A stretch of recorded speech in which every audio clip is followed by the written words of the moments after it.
Gobble up your food before it runs away, 'cause everything's a little funny at the Clown Cafe. Dun, dun, dun, dun, dun, dun, dun, dun, dun, dun.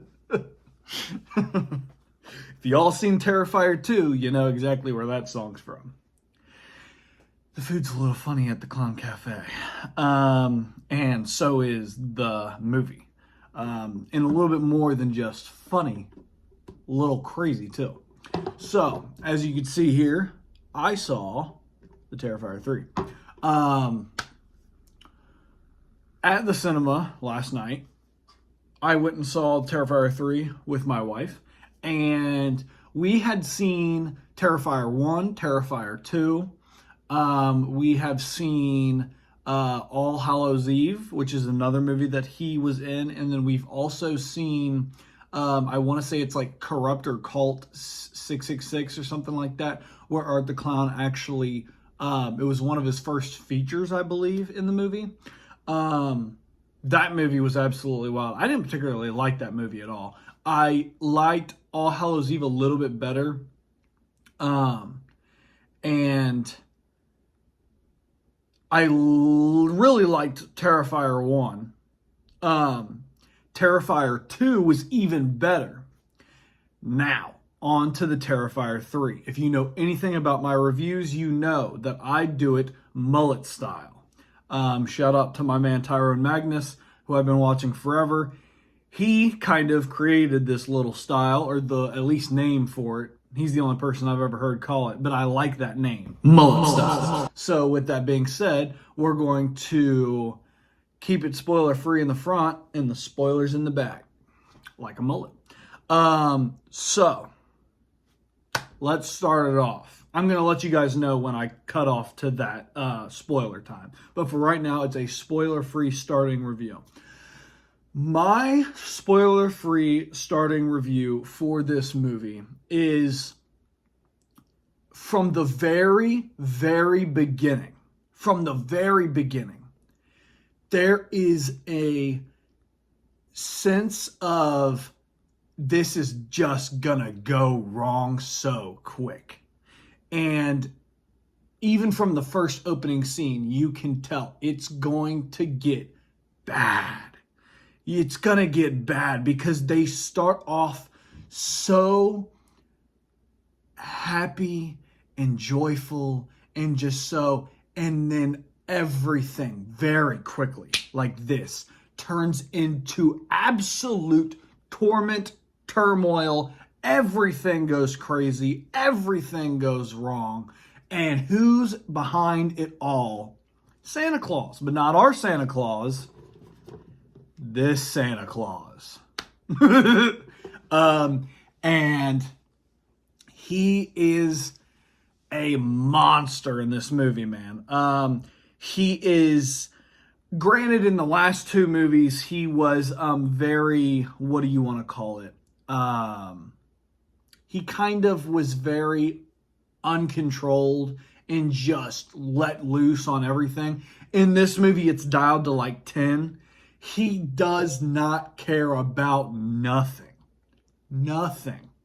He is absolutely brutal to the max. And there are a couple scenes where I'm like, Jesus, this is wild. Now, I will say, I had heard that the director of the movie on set had maybe choked up or spit up a little bit during some of the scenes, and so had the actor. Maybe not fully throw up, but they had wanted to throw up due to some of the scenes. And in this movie, you can tell which scenes those probably are. There's a good couple scenes that come to mind.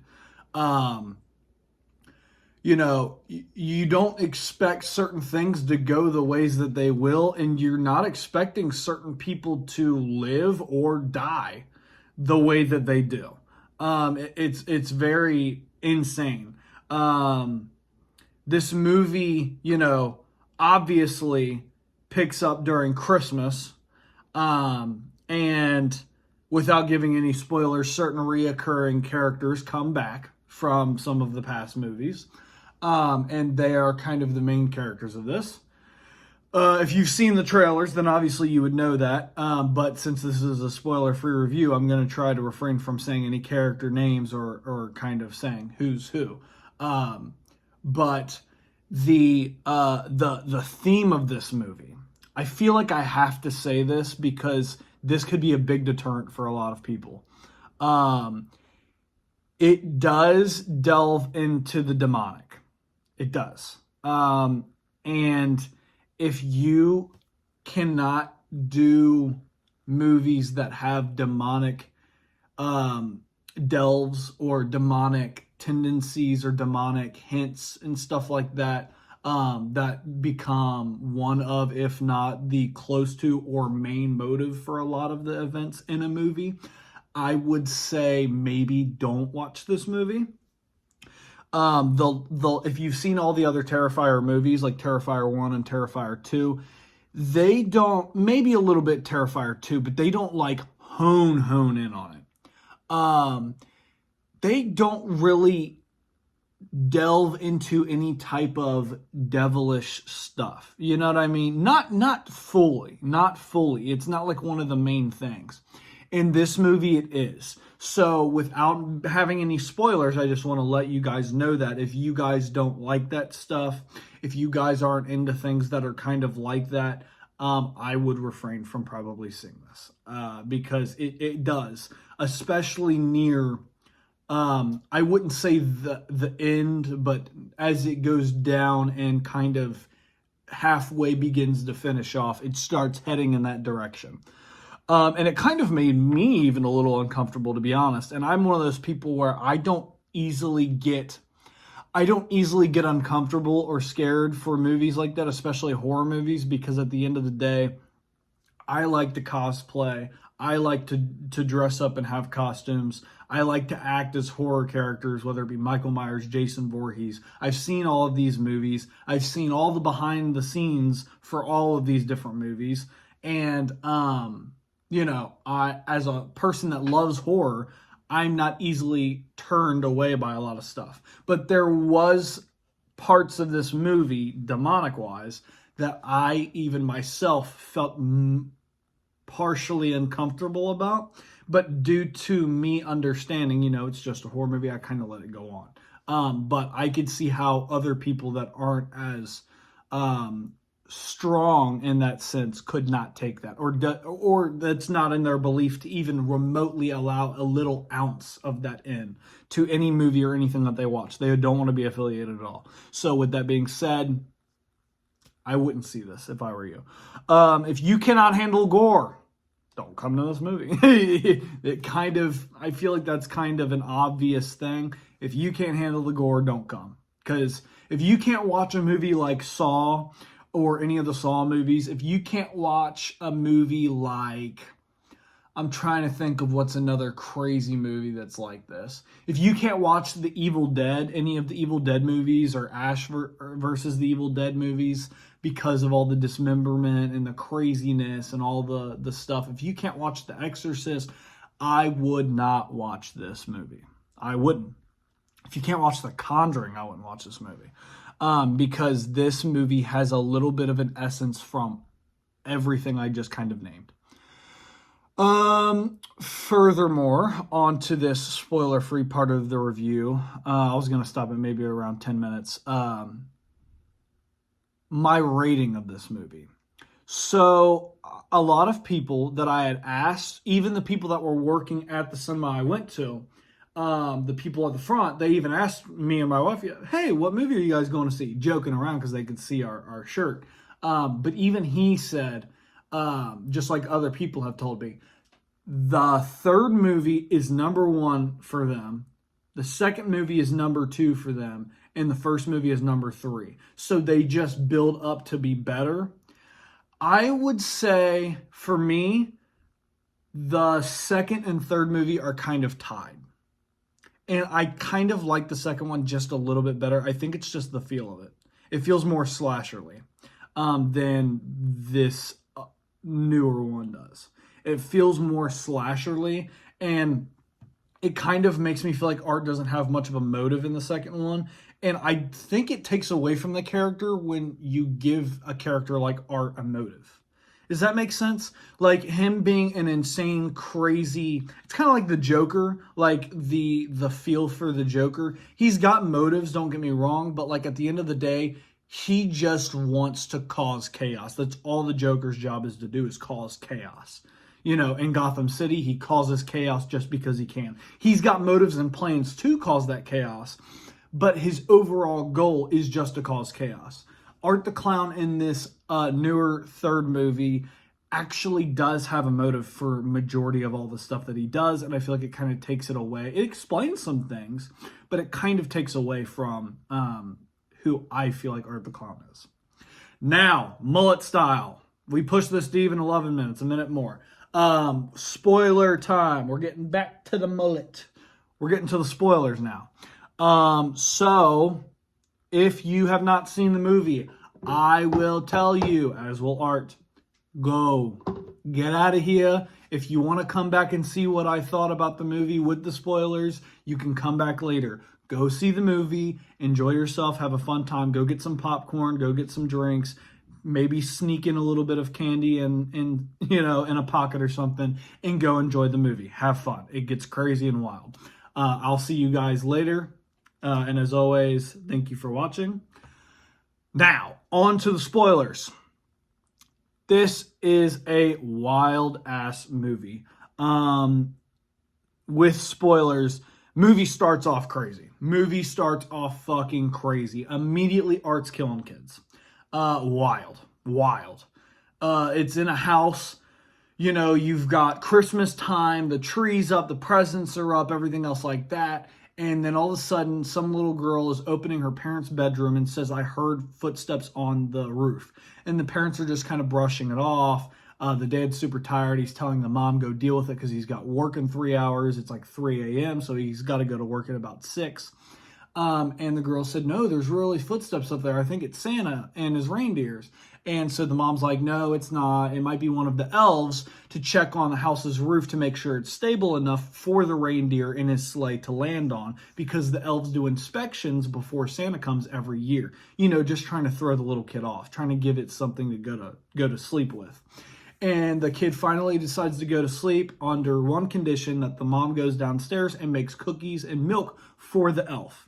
For doing such a good job for Santa. She goes and does that. She goes up to her bedroom, laying in the bed. And then you've got the father or the husband who ends up telling her that he's going to eat the cookies and milk because she was complaining to him about it and saying that, you know, you need to do that for your daughter so that she thinks that there's really Christmas or whatever. You know, don't let her hopes down. And he said, I'll do it. I'll do it. Just let me go to sleep. Quit talking to me. I'm trying to sleep. They all go to sleep. Well, actually, a little bit before that, the mom goes downstairs and sees the front doors cracked open a little bit. She goes upstairs, and when she's telling the husband all of this, she says, you left the door unlocked again and open.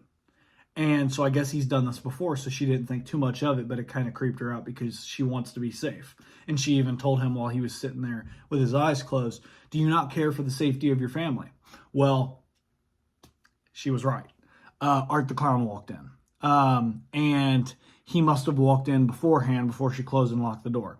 The little girl hears footsteps and people moving, and she goes downstairs to look next to the Christmas tree, and there stands a Santa Claus with a bag. And he sets the bag down. It's a big red Christmas bag, and he pulls out an axe, turns around, it's Art the Clown. Goes upstairs after he walks past where the little girl's hiding, goes straight into her little brother's bedroom. Little, I'm talking this kid must be like 8 to 10. And he's saying, sis, I told you not to bother me, or whatever, because he's sleeping. And then you just hear chopping noises. Chop, chop, chop. He hacked the little boy up into pieces. It was sick. It was terrible. And then goes and does it to the parents. The little girl hides or whatever, and she hides under one of the sink cabinets, and he finds her, and then it cuts the scene off to him grabbing at her. Terrible scene. One of the worst scenes in the movie. They start off hard to kind of get you in the mode of this movie and let you know, like, there's nothing being held back in this movie. We're going full on. They're going full-fledged with this movie with no cares. It's full steam ahead. You know, put the locomotive on the fastest setting, and we're just trucking along. Chugga, chugga, chugga. It was honestly horrific. The movie was horrific. And, you know, it's a horror movie. It's an art movie, Art the Clown movie, so I was prepared for that. But I will say, a part of my heart kind of hurt seeing kids getting chopped up like that. That's kind of terrible. And I guess that's the point, is to kind of make Art the Clown the most evilest monster possible and make you hate him with so much of your soul to hate him and who he is and what he is become as a killer, a slasher, or a person. It kind of made me not like Art as much like I did. You know, I like Michael Myers as a killer or a character. I like Jason Voorhees. Jason Voorhees was just a little bit of a deformed, different boy who got bullied and he drowned in a lake, and he wanted revenge for all of that. He had a motive, and it was misled and he was influenced, but at the end of the day, he started off good. It just, something tragic happened to him, and it was bullies. And he didn't want to ever be bullied again, so he killed all the people that bullied him and killed his mom. Even though his mom was deranged, that's kind of what his mission was. And characters like that, I like a whole lot more. I will say the only character that kind of is like that for me is Freddy Krueger, because in some of the movies, at least one of them, they kind of made him like a child diddler. They kind of made him like a child, like a pedophile, or like some form of a child kidnapper. And that made me really not like Freddy Krueger for obvious reasons. But I think that's the point. And I think this movie knocked that up to 10 by having Art the Clown chopping up little kids with axes. It was just a lot. It was a lot. And I literally had to remind myself, this is just a movie. This is just a movie. This is just a movie. Because it was terrible, I will say. Even as somebody that enjoys horror, that was terrible. And I don't even know what else to say about that scene. It's horrific. It's horrific. And when you watch it, you'll see. It's literally a mouth opener of a scene. It's like, it's crazy. The theme or the story of the movie is that we come back from the sister and the brother from the second movie. The girl that was dressed up in the costume, I don't quite remember her name, but she's got the angel wings on her costume and she's got the sword. She hacked off Art the Clown's head in the second movie. Because if you don't know the story of Art the Clown, he was originally a serial killer in the first Terrifier movie. He was killed. Then a little ghost demon clown girl revives Art back from the morgue, and he comes back to life. No, I'm sorry, I apologize. He didn't get his head cut off in the first movie. He did die, though. He got like shot in the head or stabbed through the head or whatever else. So then he goes to the morgue. The little ghost demon girl or whatever revives him, basically. It's insinuated that he is revived because you see a big light and like a portal-ish thing happening in the morgue as he steps out, missing an eyeball from where the bullet or whatever else went through. So from that point on, you know, the series of events happens in the Terrifier 2. You get to the end, and the girl's in that costume. Her and her brother are being attacked by Art the Clown. Art the Clown tries to kill her because Art the Clown, as we find out in this third movie, is possessed by that demon clown girl, which makes sense because in the movie we see her continuously. So it does make sense. And she's trying to kill that sister that's in that costume. And the reason why is because her father actually gave her this sword and gave her a picture of the costume in which she was wearing because he could see events that were going to happen terribly by Art the Clown and by this demon, and it was a way to protect her from that darkness. And in the third movie here, this movie, you get to actually see that scene with the father and her as a little girl, him giving the picture. And as he's holding the picture, he sees everything that's going to happen. All the torture that she's going to be put through by Art the Clown, by all the other stuff that happens by the demon clown girl. And so he says, you need to protect yourself. He has that sword that he gives her. He gives her that picture. She keeps that picture. And then the father ends up dying later on, as you know from the second movie. This little demon clown girl or whatever ends up inhabiting the crazed lady, one of the victims that was in that insane asylum, and then she gives birth to Art the Clown's head after Art's head is decapitated by the main character. We know this in Terrifier 2, because then you see her give birth to Art's head.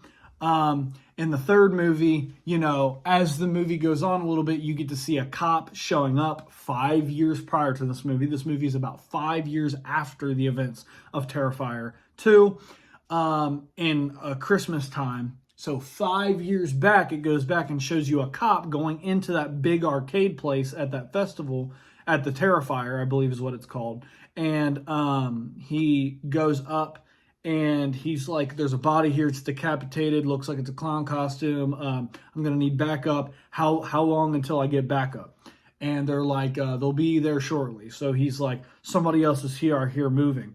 Well, he goes down and he looks into this little pit, the pit where all that crazy paranormal stuff was happening. And I guess that's where the sword had fell as well. And so he's kind of looking down there, and all of a sudden, the decapitated body of Art the Clown gets up and starts choking him out and kills him and uses his head to put on so that he's able to see, because it's kind of connected onto the little stump of his neck. So it allows him to see where he's going. He heads to this institution where this crazed victim is at. And the crazed victim now is possessed by that clown girl. Well, her and the head of Art are eating a dead corpse of one of the nurse ladies that are there. They go, they kill a bunch of the staff. Art tapes his head back to his body, and him and this deranged survivor, which is also the demon ghost girl, end up going to a house, and they basically kind of hibernate, kind of like what Jason does when Jason is in the lake of Camp Crystal Lake, and he will stay there for years until he is reawoken to continue his vengeance. They do the same. So much so, Art the Clown's got cobwebs and junk growing all over him. And the crazy survivor chick, has her wrists slit and everything else, just crazy. And she's laying in a tub and she's hibernated into this mushy, bloody mess. And she's just sitting there. Long story short, some people come in from construction crew because they're going to demo the building, and they try to go through and inspect the house, make sure that it's abandoned and that there's nobody inside there before they do their work. They accidentally awaken Art the Clown and this crazy demon ghost girl who is possessing the body of the survivor. And from that point on, the story just gets absolutely insane. We get put with the main character again, the sister, and the brother is off at college. The sister just got out of a mental institution or whatever else herself after getting some help, psychiatric help, for what happened to her. And she goes to move and live with her aunt, I believe. And they're getting ready to have Christmas together as a family with the brother coming back from college. And they were all going to be together. She's still trying to get over the events of the Terrifier 2. And she sees stuff all the time. The people that have died, her friends that have died. She's kind of hallucinating. As the brother also is insinuated to have those hallucinations as well. We just never see that because we're looking through the point of view of that girl, the sister. From that point on, every once in a while, Art the Clown and that, demon clown girl are going off doing their killing sprees. They cross paths continuously with the main characters. The main characters are freaking out.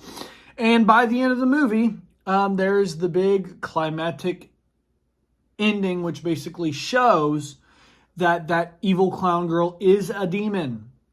And that the sword that her father gave her was forged by a demon in hell with Mother Mary holding the chains of the demon, holding it there, making it chung, chung, chung, build the sword. I do not remember or recall if that demon creature in hell that was building the sword, forging the sword for Mother Mary or whoever else, or whatever angel it was, if they were a character that had occurred in one of the older movies, All Hallows Eve or the other movie. I don't remember. But it would not surprise me if it was a character that was brought back and shown that was somebody who built that sword against their will. To allow whoever wields it to be able to kill all evil, which would be Art the Clown and that demon. It can kill all demons, basically, and kill the hosts in which the demon is inhabiting. So after all that crazy stuff happens, the brother of the main character, the girl, dies. He gets killed, which he was killed off screen in kind of a sucky way. It kind of sucked. He was just killed off screen. And they put his skull up on a mantle in the house with the glasses on there, which I was really bummed out about. I liked him as a character, and he just kind of died. He was killed by Art the Clown in a dorm off screen, back at his college. Then you've got the girl herself. She's watching as her aunt gets killed, and she's watching as her little niece or whatever is being getting ready to be tortured, basically, and beat up on. And her aunt's husband is literally put up in a crucified position with his head cut off up against the wall, nailed up there. Terrible, terrible, terrible. They end up finally getting the sword, and they start fighting these entities. They stab through the possessed survivor girl's chest, killing that host and killing that demon woman, the demon, the ghost girl that had inhabited that body, killing her. And her body started turning into like bloody, like lava acid. It melted through the floor, caused a giant hole, and it opened a portal into hell because that demon had to go back to hell, and it took its host's soul with it. So it kind of melted through the floor into the portal to hell. And the main character's niece falls in there into hell, I believe, with the demon. So now she is stuck there, and now the main character, the girl in the next movie, will have to go save her. She tried to kill Art the Clown, but she tried to save her niece at the same time, and Art the Clown got away. She had stabbed Art the Clown through the chest, up against the wall, and you could see his eyes turning white as he was starting to die. He was starting to be gone forever. But he is such a powerful entity and killer, and he had so much evil demonic power within his body, he was able to keep himself alive, take the sword, throw it out, and he was able to jump out a window and escape. As for the niece, like I said, fell through the portal into hell or whatever dimension that she went into with that demon. And now there's just a big crater at the bottom of this house's floor. She can see down into it and it's gone. And all she says is, "I'm going to come to find you." And we end up seeing that she's got all of her wounds from Art the Clown in the fight between Art the Clown and her and the demon. And she's got cuts on her hands from the sword that she was using, and she's got cuts and bruises and stuff all over her body, and as she looks down, it all heals. So then we end up getting, finally, this big resolution of, finding out that she is the opposite of Art the Clown. Art the Clown can heal from almost dying, right? He can be revived. His head can come back on even after being decapitated. All this other junk. He's got these demonic powers. She seems to have these angelic powers. She basically is the character that her dad drew, which is that angel type character who's super powerful. And it seems that after battle, she is able to heal her wounds, or maybe do it at will, because she looks at her hands and you see the cuts in her hands heal back. And she's covered in blood, but all of her wounds are healed. So she is now also a supernatural being. The main character, the girl is. She is now also a supernatural being, just like Art the Clown. She is one of the sides of the same coin that Art the Clown is on. She's like heads and Art's like tails. They're a part of the same coin. They're yin and yang.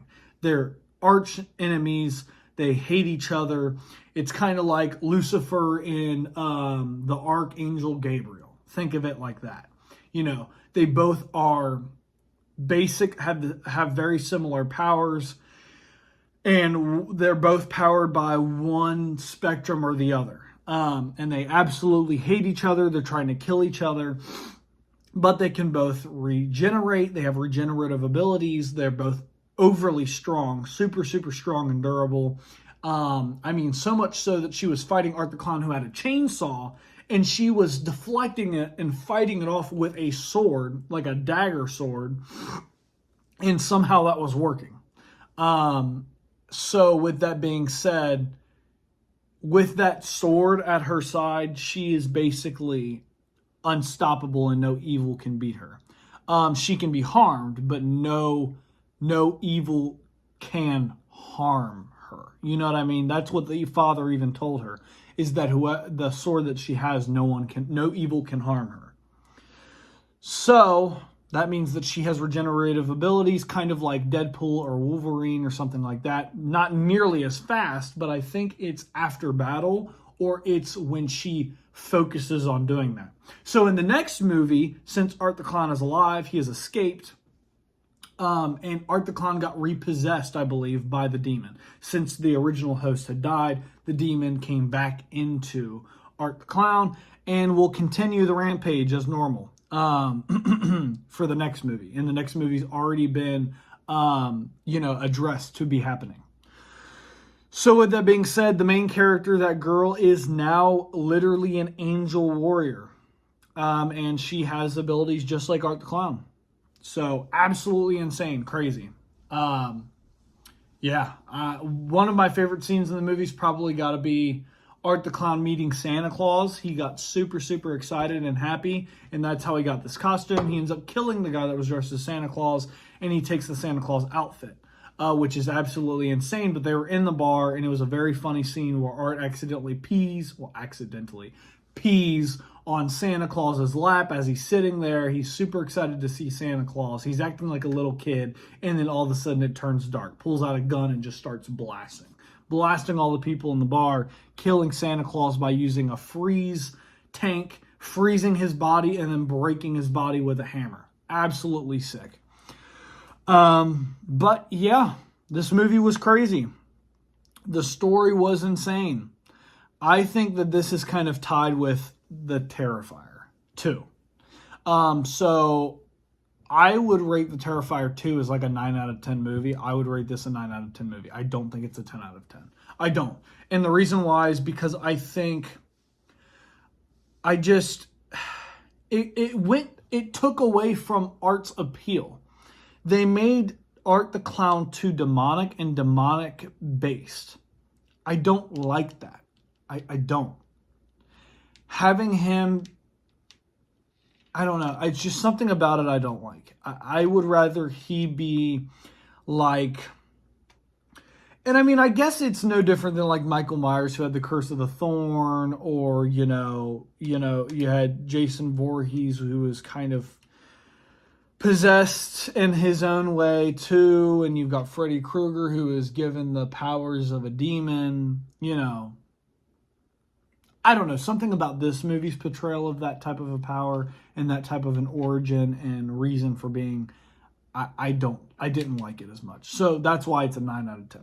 This movie was a 9 out of 10. Still a really good movie, still a pretty interesting plot, but for Art the Clown being a brand new icon, I would have wished that they had kept it more like the first and second movie. I think it's better when you don't know a whole lot about the backstory of a character. Kind of like Michael Myers. Like, we know he had the Curse of the Thorn, then it kind of became non-canon anymore, but we know he had some type of evil in him in the newer movies, but you didn't quite know what the evil really was. You just knew that there was some form of evil possessing him, allowing him to regenerate and have those type of abilities and give him that strength to be a killer and be invincible. But, you know what I mean? I don't know. I think it took away from the character giving him that full-on origin, being like, oh yeah, he's possessed by a demon. He's basically a demon himself. He was a serial killer that was given the powers of demons. by a specific demon who took the form as a clown girl and ended up possessing one of the survivors that was deranged. And, you know, it's just, I don't know. Something about it I just didn't like. But still a 9 out of 10 movie. Crazy movie. If you guys enjoyed my reaction to this movie, this review of this movie, if you enjoyed my mullet style review, make sure to leave a like, subscribe, and share. Post your comments down below. Let me know what you all thought. And as always, guys, I will catch you on the next video. Peace.